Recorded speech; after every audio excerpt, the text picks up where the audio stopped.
여러분 반갑습니다. 김백희입니다. 자, 이번 시간에는요, 사회복지정책의 역사. 역사 짜증나네요. 역사 나오면 뭐예요? 역사. 역사는 흐른다. 흐름, 연도, 특징 이런 것들 아주 짜증나는 시간입니다. 짜증날 때는 간단합니다. 버려야 자유가 찾아온다. 포기하면 자유가 찾아온다. 인생 그렇습니다. 인생은 버리는 게 중요한, 버리는 거, 포기하는 거, 이런 걸 못하면 아주 스트레스 많이 받습니다. 그래서 역사 반띵만 하자. 네 문제 나오면 두 문제만 맞히고 두 개는 버리자. 버리는 게 두 개는 찍자. 찍어서 재수 오면 한 문제 맞출 수 있다. 뭐 이렇게 찍을 때는 보통 5번 찍으세요. 5번이 제일 많습니다. 역사 문제에서는요. 아주 좋은 거 많이 가르쳐 드리지 않습니까? 영국 나옵니다. 영국 나오고 미국 나오고 독일 나오고 한국 나오고 뭐 연도 어쩌고 저쩌고 뭐 굉장히 복잡해요. 그러니까 너무 많이 하지 마세요. 큰 특징만 잡으면 됩니다. 영국의 구빈법, 영국이 제일 많이 나와요. 왜? 영국에서 제일 먼저 시작했기 때문에요. 그래서 이 순서 외우세요. 구민정책의 순서, 엘리자베스 빈민법이 1차.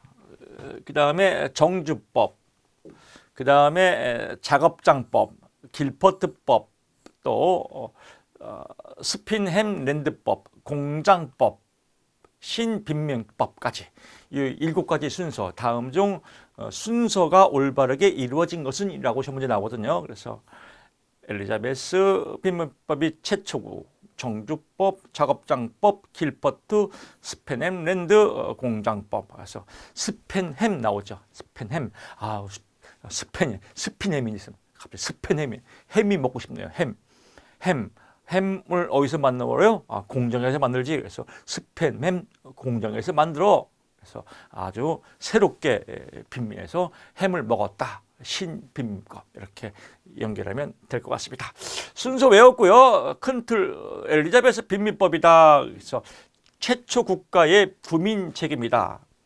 최초 국가의 구빈 책임을 강조한 건 뭐, 최초 국가의 구빈 책임, 원내 구제 원칙, 원내 시설 내 구제 원칙에서 원내 구제 원칙을 강조했다. 무엇이다? 엘리자베스 빈민법. 다 하나 보고요. 연도는 외우지 마세요. 최초다라고만 보고 1601년 이거 안 외우셔도 됩니다. 그냥 요 순서. 그러니까 정주법은 1662년, 작업장법은 1700. 이것만 안 외워도 여러분 땡 잡아지 않습니까? 할렐루야, 하늘의 영광, 땅의 축복. 이런 것만 제가 외우지 마세요. 고마워해야 돼요. 감사해야 되는데 혹시 나오면 어떻게 해요? 이러면 이제 미쳐버려요. 그래서 큰 틀에 의외로 큰 흐름을 잡는 게 나오지 이렇게 세세한 거는 안 외워도 됩니다. 그 다음에 뭐예요? 노동 능력의 유무에 따라서 빈민을 노동 능력자, 노동 무능력자, 빈민 아동으로 구분하였다. 그래서 노동 능력자는 작업장으로, 노동 무능력자는 구빈원으로, 시설내로, 빈곤 아동은 장애의 봉사와는 도제제도. 도제제도는 뭐냐면요. 예를 들면 도자기 이렇게 만들 때 기술자가 가르쳐 주는 거 있습니까? 그러니까 개인적으로 기술을 가르쳐 주는 걸 도제제도라고 해요. 그래서 개인적으로 기술 가르쳐 주는 거 도제제도를 실시했다라고 해서 이거의 특징은 무엇이다? 엘리자베스 빈민법이다. 노동 능력자는 작업장, 노동 능력자는 구빈원, 빈곤 아동은 20세까지 도제제도 실시했다. 엘리자베스 빈민법 끝라고 가면 정주법 갑니다. 정주법은 뭐예요? 정주. 주는 주거예요. 그러니까 주거지를 정했다 이거예요. 그러니까 이런 것들을 모르면 미쳐버려요. 정주법 그냥 무조건 빈민의 통제 강제 그냥 글자만 외우면 하얀 모래성이에요. 그냥 하얀 바닷가의 모래성.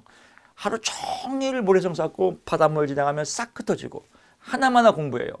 이걸 보고 우리가 2단 엽차기 공부 방법이라고 그래요. 2단 엽차기를 하지 말고요. 포인트를 잡아야 됩니다. 정주법 주거지를 정했다. 왜? 이렇게 통제. 너 여기서만 이사 가지 말고 여기서만 일해. 이런 거죠.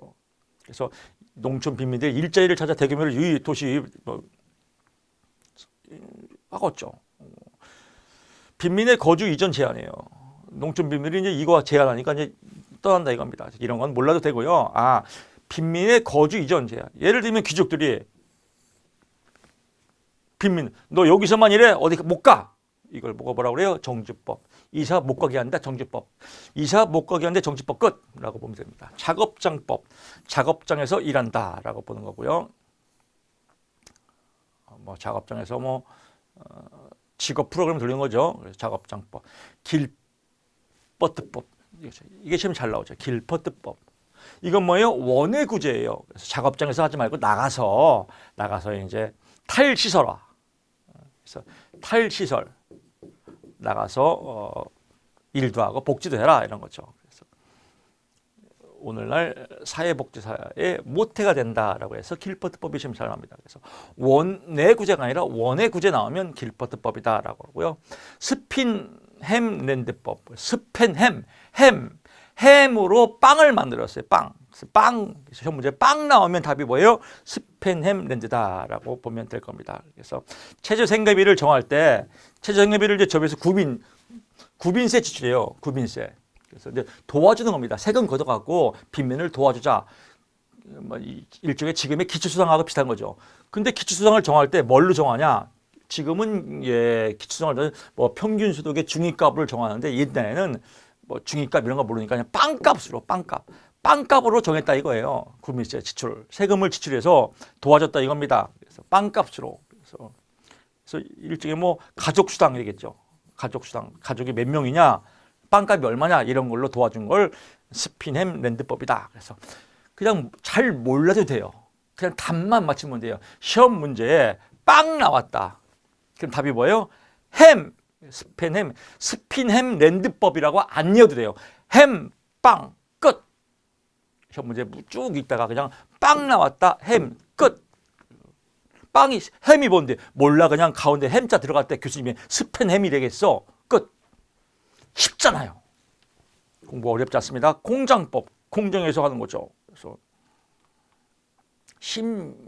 신빈민법이다. 그래서 신빈민법은 뭐예요? 여기서 중요한 건 열등초의 원칙이다. 원내 구제의 원칙이다라고 하는 겁니다.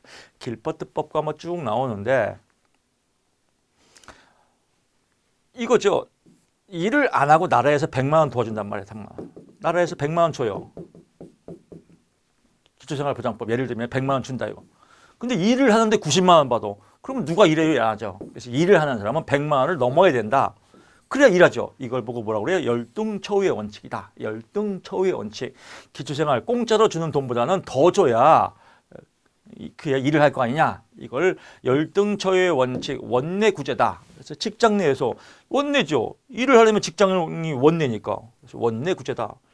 그럼 만약에 공짜로 돈 주는데 누가 일해요? 그래서 원내 구제다. 신빈민법이다라고 합니다. 제가 이제 이런 예를 강의에서 설명을 드릴 텐데 예를 들면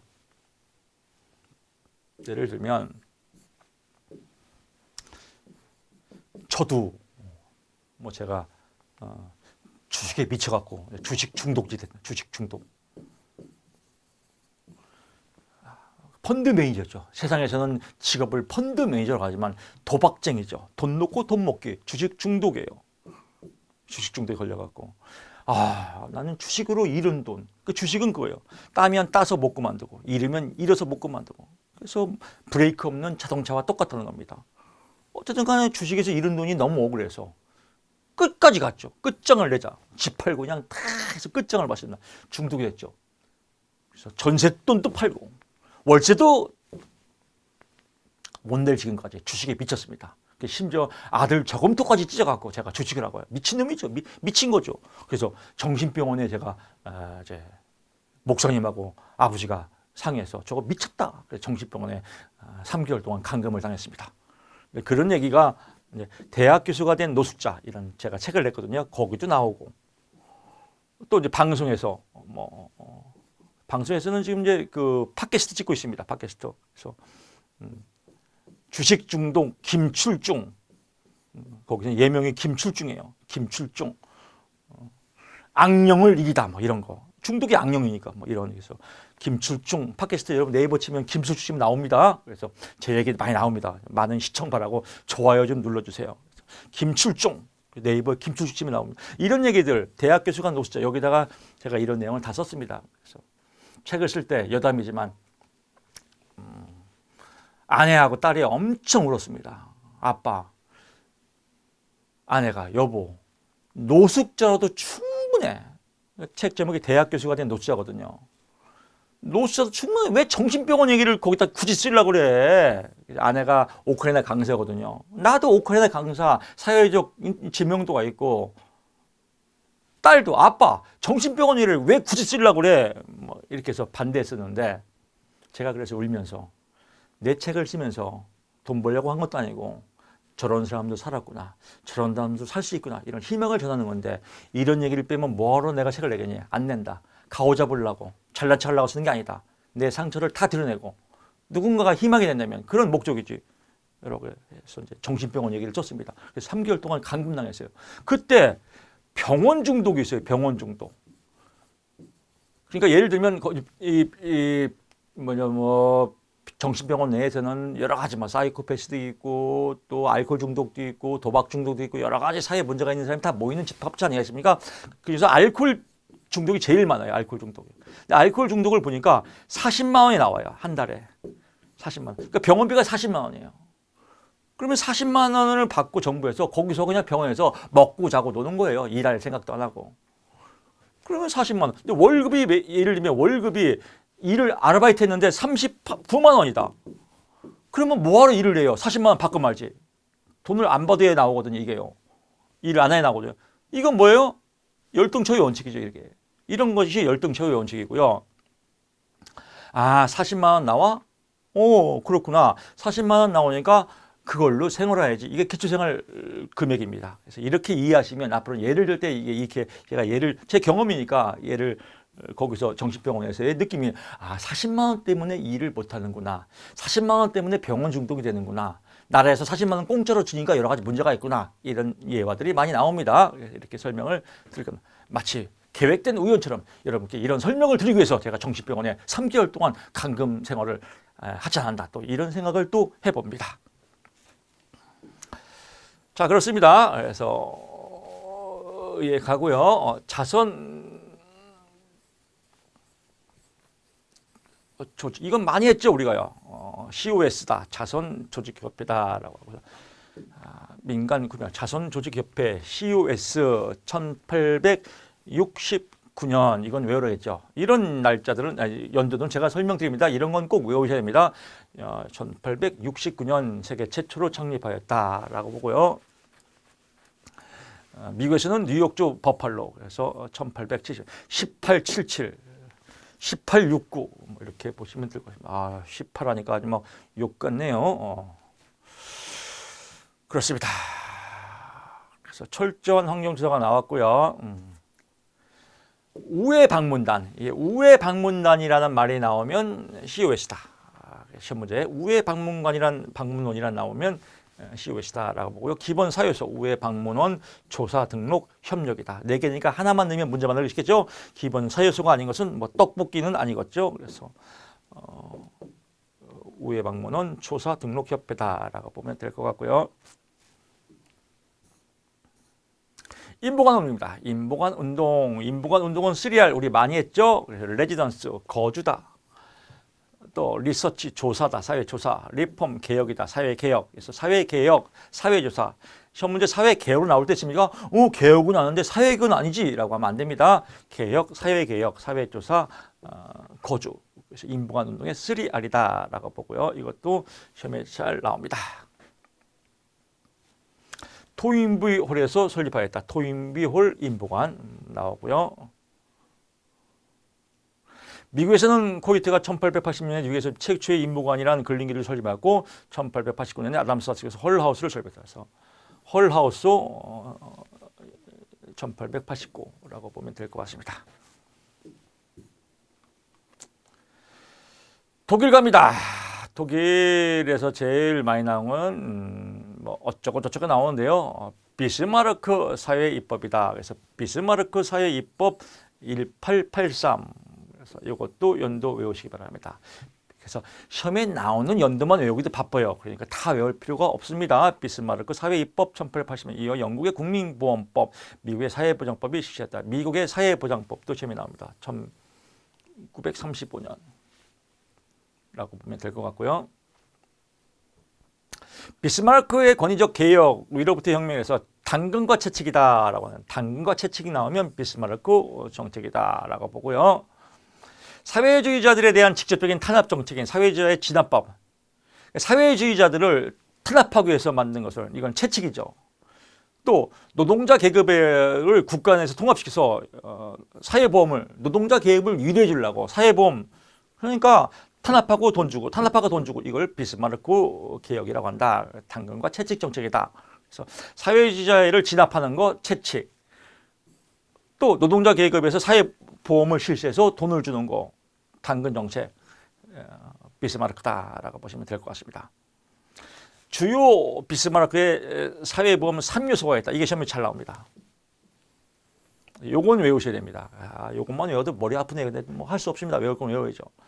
질병보험, 산재보험, 노령폐질보험이다. 이 세 가지가 비스마르크의 사회보험이다. 그래서 질병, 여기 하나 끝이죠. 뭐 질병 비스마르크의 주요 사회보험은 질병보험, 뭐 산재보험, 뭐 또는 하나 국민연금 뭐 이런 거 껴놓겠죠. 예를 들면 아니면 뭐 주로 이제 고용보험. 비스마르크의 주요 사회보험은 질병보험, 산재보험, 고용보험으로 이루어진다. 그러면 고용보험은 아니다. 노령폐질보험이다. 폐병이다. 그게 아니에요. 폐질이 뭐냐면 일할 수 없다. 일할 수 없다. 노령화돼서 일할 수 없다. 지금의 고령연금이죠. 그래서 지금의 고령연금을 노령폐질보험이라고 그래요. 그래서 질병보험, 산재보험, 노령폐질보험, 일할 수 없는 노령이 돼서 일할 수 없어서 돈을 주는 거 고령연금이다. 그래서 1889, 1884, 1883 이 순서 외우시고요. 8384, 89라고 보시면 될 것 같습니다. 영국의 국민보험법에서 건강보험, 실업보험 쭉 나옵니다. 뭐 그냥 심심할 때 읽어보시고 안 심심해 넘어가십시오. 사회복지 정책의 발달이 되면 사회 양심 이론이다. 그래서 뭐 양심껏 잘 알아야겠죠. 산업화 이론이다. 이게 잘 나옵니다. 처음에. 산업화 이론은 뭐냐면 다른 말로 시험 문제 수렴 이론이라고 나옵니다. 수렴 이론이다. 산업화 이론, 수렴. 경제가 상당한 수준으로 발전하게 되면서 사회복지제도 유사한 형태로 수렴된다. 그래서 사회복지도 수렴된다. 수렴 이론이다라고 하고요. 경제가 발전된다. 왜? 산업화되니까. 그래서 경제가 발전된다. 경제 나오면 산업화 이론 또는 시험에서는 수렴 이론이 많이 나옵니다. 경제 나오면 수렴, 경제도 발전되고 복지도 발전된다. 수렴 이론이다라고 보면 될 것 같습니다. 시험에 잘 나옵니다. 확산 이론. 확산 이론은 말 그대로 확산되는 거죠. 그래서 유럽 국가들이 비유럽 국가들로부터 사회보장 프로그램을 먼저 구조가 좀 이제 뭐 가까운 지역에서 먼지를 확산하는 거. 이건 뭐 특별하게 설명할 거 없죠. 확산되는 거 끝. 시민권 이론이다. 산업혁명으로 쭉 나옵니다. 그래서 뭐 시민혁명을 결과로 쟁취하였다. 그래서 시민혁명의 결과, 시민혁명 나오면 시민권 이론이다라고 보면 될 것 같습니다. 그래서 마샬의 시민권 이론에 개념화했다라고 국민권, 정치권, 복지권이다라고 해서 뭐 18세기 이런 거 안 내어도 됩니다. 마샬의 시민권 세 가지가 있다. 국민권, 정치권, 복지권이다. 복지권을 다른 말로 사회권이다. 다음 중 마샬은 시민권 이론을 개념화하였으며 국민권, 정치권, 떡볶이권을 확립하였다라고 하면 땡이죠. 떡볶이권이 아니라 사회권, 복지권이다라고 보시면 될 것 같습니다. 그래서 이것도 좀 잘 나고요. 이런 거 나올 때는 이렇게만 제가 포인트 잡아준 겁니다. 국민권, 정치권, 사회권, 마샬 몰라도 됩니다. 이게 세 가지다라고 보고요. 시민혁명 나오면 시민권 이론이다. 확산 이론은 확산된 거다. 이렇게 포인트를 딱딱 잡아야 돼요. 산업화 이론, 경제 나오면 산업화 이론이다. 수렴 이론이라고 한다. 이익집단 이론, 이익집단, 뭐 다원주의, 이익을 주는 집단이 많아요. 그래서 이익집단 이론, 다원주의 이론이다라고 나옵니다. 그래서 이 다원주의 나오면 답이 이익집단 이론이다. 이거 볼 것도 없습니다. 시험 문제에 다원주의라는 말이 나왔다. 이익을 주는 사람이 많다. 그래서 이익집단, 다원주의 끝. 권력자원은 권력이죠. 그래서 계급, 권력 나오면 권력자원이다. 계급 나오면 권력자원이다. 아주 쉽게 쉽게요. 음모이론. 사회복지 정책에는 기득권 유지와 사회 안정을 위해서 사회 통제를 목적으로 하는 음모가 설려 있다. 사회 통제를 위해서 이렇게 뒤에 꿍꿍이 속이 있다 이겁니다. 뭐 사회 통제를 위해서 빵을 주더라도 뭔가 꿍꿍이 속이 있구나. 왜? 통제하려고 해서 사회통제 나오면 음모이론이다. 사회통제 음모이론이다 라고 보면 종속이론, 종속되는 거죠. 그래서 국가 중심, 국가가 중심하는 겁니다. 이런 문제는 시험 문제 만들 수가 없습니다. 라고 보고요. 사회복지 유형갑니다. 그래서 윌렌스키 르보의 이분 모형 이런 거 외우면 미쳐버려요. 절대 외우지 마세요. 폐지교도 외우지 마세요. 제가 강의할 때 이렇게 웰린스키 르보로 영어 이런 거 외우십시오. 영어로 나올 수도 있습니다. 이렇게 말 한마디 하면 여러분 미쳐버려요. 이렇게 공부하는 사람이 의외로 많다니까요. 이런 것만 버려도 살 것 같아요. 다 했잖아요. 자녀적 선별적 무용, 제도적 보편적 무용. 제도 만드는 겁니다. 보편적으로 다 주려고. 사회 문제 해결하는 거죠. 자녀 선별하는 겁니다. 자녀적, 보충적으로. 왜? 대상을 골라내려고. 선별, 기본 욕구를 충족하려고. 기본 욕구 충족은 자녀적, 선별적. 사회 문제는 제도적, 보편적. 맨날 나온 얘기 또 나오고 그 말이 그 말이고. 근데 이런 새끼들이 웰린스키나 르보가 이런 놈들이 또 지 이름 넣어야지 하고 만든 거예요. 다 배운 내용 아니에요. 자녀적, 선별적, 무용, 기본 욕구 충족, 제도적, 보편적 이용. 얘 만든 거예요. 얘만. 그러니까 여러분들 그냥 이렇게 상식이지 않습니까? 그러니까 뭐요? 티트모스 이 새끼도 나는 3개 만들어야지. 그래서 자녀적, 보충적, 산업 성취 모형, 제도적 재분배 이렇게 나왔다라고 이런 것들이 있구나라고 보면 됩니다. 조지와 아주 이 윌딩 이 새끼도 4개 만들었네. 미친 놈들이에요 아주. 그래서 뭐 반집합주의, 소극적 집합주의, 뭐 페이비언 사회주의, 마르크스주의, 페미니즘 이렇게 많은 이런 것들이 있구나 넘어가세요. 녹색주의다. 녹색주의 하나 녹색주의. 그래서 녹색주의는 뭐야? 환경 문제. 환경 나오면 녹색주의, 녹색지대, 환경을 보호해 녹색지대, 녹색주의라고 보시면 돼요. 그래서 환경 나오면 녹색주의다라고 보면 돼요. 이 중에서 그래도 교수님 난 공부 좀 더 하고 싶어요라고 하면 조지와 웰딩 하세요. 웰딩. 이놈이 맨 마지막에 있기 때문에 시험에 잘 나와요. 왜? 4개니까. 그래서 조지와 윌딩의 사본 모형이 아닌 것이 이렇게 나오겠죠. 그래서 반집합주의, 소극적 집합주의, 페이비엄 사회주의, 사회민주주의라고 해요. 이거 사회민주주의 우리가 들어봤죠. 뭐 3인당, 그래서 사회민주주의, 좌파 정치죠. 그래서 마르크스주의, 공산주의, 그래서 공산주의, 좌파, 소극적 집합, 반집합라고 하는 거다. 반집합, 신우파는 보수주의예요. 그래서 자유주의 이념, 내비둬, 자유주의, 신자유주의, 내비둬, 보수파, 신우파, 반집합주의라고 보면 될 겁니다. 소극적 집합주의, 중도예요. 중도, 중간이죠. 정부의 조건부 개입이에요. 그러니까 중도 노선, 정치 세계예요. 그러니까 여기는 우파, 신우파예요. 우파예요, 새로운 우파, 신우파가. 그래서 반집합주의는 우파, 소극적 집합주의는 중도, 페이비엄 사회주의는 좌파, 마르크스는 공산주의 뭐 이런 식으로 해서 4가지. 그다음에 페미니즘. 페미니즘은 뭐예요? 여성 친화적 국가라고 해서 이렇게 5가지로 특징을 갖고 있다. 조지와 웰딩의 4분 모형이다. 녹색주의까지 6가지 이렇게 보시면 될 것 같습니다. 에스핑 앤더슨 나옵니다. 그래서 얘는 시험에 가끔 나와요. 그래서 에스핑 지 갖다 써 있습니다. 3분 모형.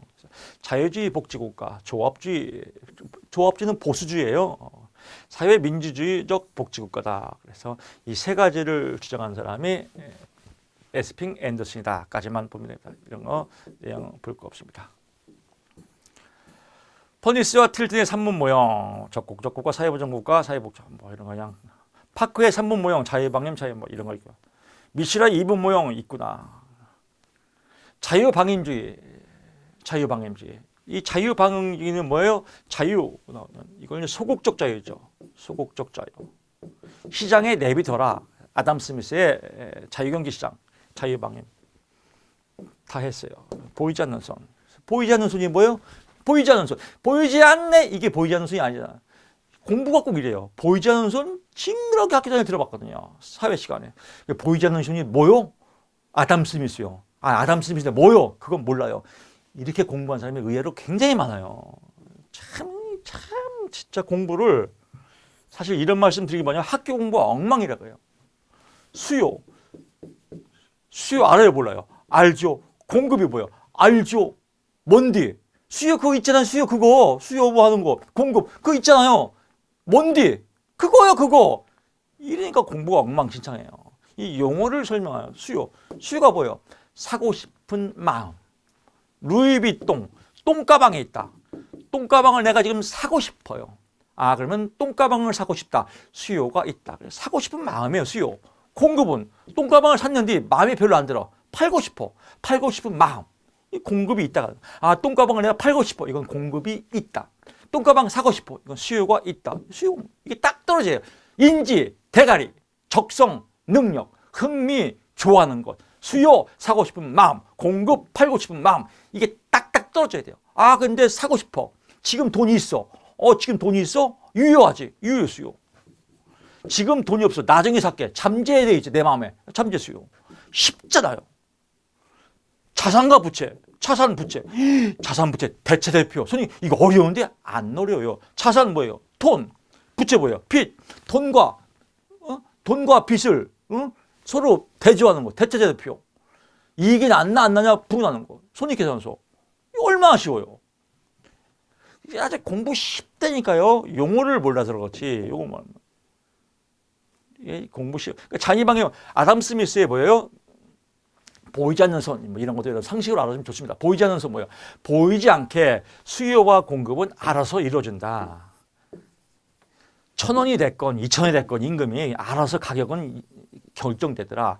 내비둬라. 시장을 내비둬라. 이게 자유경제시장, 자유방임주의, 아담 스미스, 보이지 않는 손. 근데 웃기지 마라. 시장에서 웬만큼 관여를 해야 된다. 이거 뭐예요? 이건 케인즈가 말했던 자본주의를 수정했죠. 이걸 뭐라고 그래요? 수정자본주의라고 하죠. 수정자본. 그래서 정부에서 웬만큼 관여했다. 복지도 정부에서 관여하는 거 아니겠습니까? 관여했다라고 하는 게 이제 케인즈 학파가 주장하는 거예요. 그래서 케인즈. 야, 1,000원이면 임금 너무 싸잖아. 야, 최저임금 10,000원부터 시작해라고 정부에서 딱 매겼죠. 이렇게 정부에서 관여했다라고 하는 건 이제 케인즈 경제, 케인즈 학파다라고 하는 거예요. 그래서 소극적 자유하면 이제 소극적 자유하면 아담 스미스 이론이구나.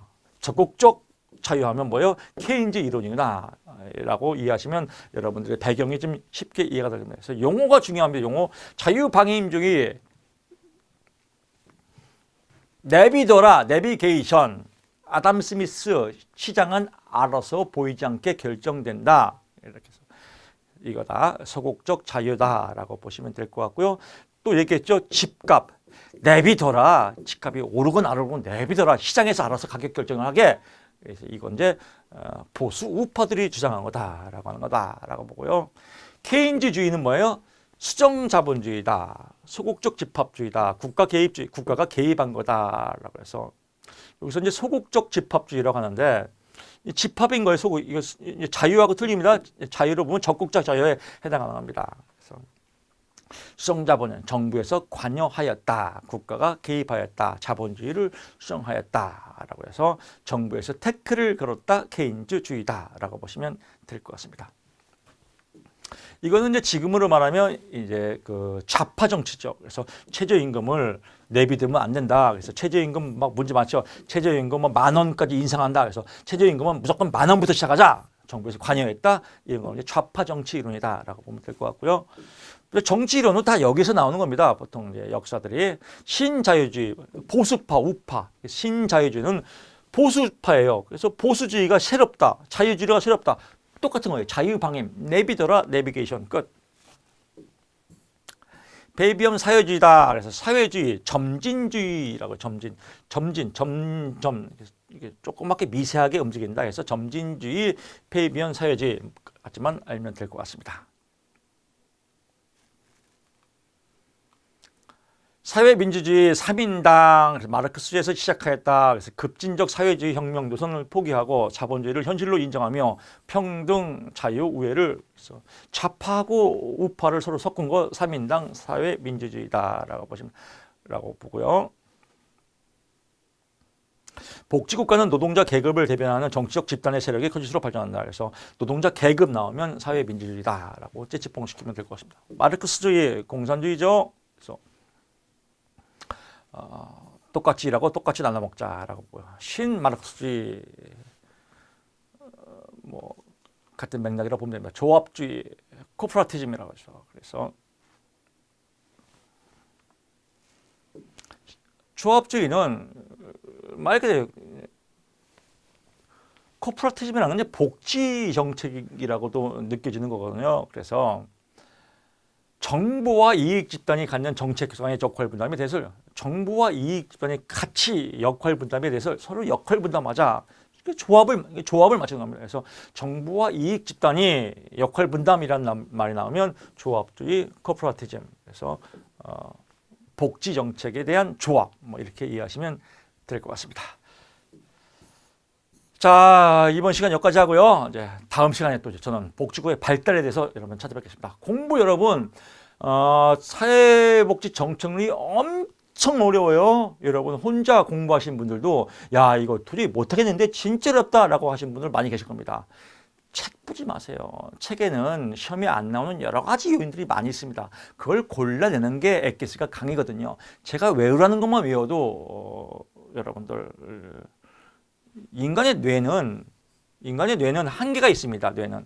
그래서 한 번 볼 때는 알겠지만 두 번 볼 때는 또 새로워요. 그러니까 세 번 정도 봐야 아하 저게 저 말이구나 라고 느껴지거든요. 그래서 세 번 봐야 됩니다. 동영상 계속 반복적으로 3번 이상 보시면요. 합격의 기운이 뿜뿜 올라올 겁니다. 여러분 저는 다음 시간에 찾아뵙겠습니다. 고맙습니다.